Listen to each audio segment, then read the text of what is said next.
Assalamualaikum warahmatullahi wabarakatuh. Saya Ayu Khairun Nikmah dari PAI 4B. Saya di sini akan mempresentasikan makalah saya dari kelompok 1, makalah teori konstruktivisme, disusun untuk memenuhi tugas mata kuliah model dan strategi pembelajaran PAI. Dosen pembimbing Dr. Muhammad Sodik, MPDI. Di sini saya akan menjelaskan tentang karakteristik teori konstruktivisme. Menurut konstruktivisme, belajar merupakan proses aktif siswa mengonstruksi arti, wacana, dialog, dan pengalaman fisik. Belajar juga merupakan proses mengasimilasi dan menghubungkan pengalaman atau informasi yang dipelajari dengan pengertian yang sudah dimiliki siswa sehingga pengetahuannya berkembang.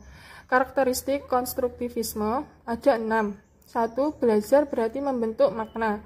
Makna diciptakan oleh siswa dari apa yang dilihat, didengar, dirasakan, dan dialami. Konstruksi arti itu dipengaruhi oleh pengertian yang telah dimiliki. 2. Konstruksi arti merupakan proses yang terus-menerus setiap kali berhadapan dengan fenomena atau persoalan yang baru.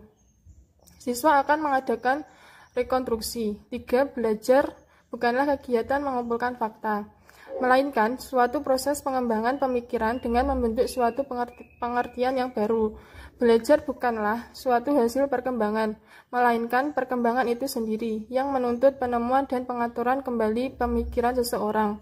4. Proses belajar yang sebenarnya terjadi pada waktu seseorang dalam kesenjangan merangsang pemikiran lebih lanjut. Situasi ketidakseimbangan adalah situasi yang baik untuk memacu belajar. 5. Hasil belajar dipengaruhi oleh pengalaman siswa dengan dunia fisik dan lingkungannya. 6. Hasil belajar seseorang tergantung pada yang telah diketahui siswa, yaitu konsep-konsep, tujuan, dan motivasi yang mempengaruhi interaksi dengan bahan yang dipelajari. Dari uraian di atas dapat disimpulkan belajar akan berhasil apabila disesuaikan dengan tahapan perkembangan peserta didik. Seorang guru juga harus selalu memberi peluang untuk memberi kesempatan kepada peserta didik untuk mengeksplor potensi yang dimiliki agar lebih berkembang, seperti halnya dijelaskan dalam Al-Quran Surah Al-Hujurat ayat 13.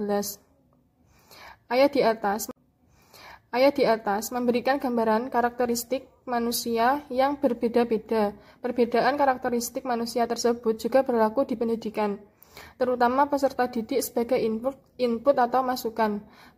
Perbedaan karakteristik peserta didik tersebut menjadi topik yang penting untuk diperhatikan. Karakteristik peserta didik tersebut akan berhubungan dengan proses dan hasil pembelajaran. Sekian dari saya, ada kurang lebihnya, mohon maaf sebesar-besarnya. Wassalamualaikum warahmatullahi wabarakatuh.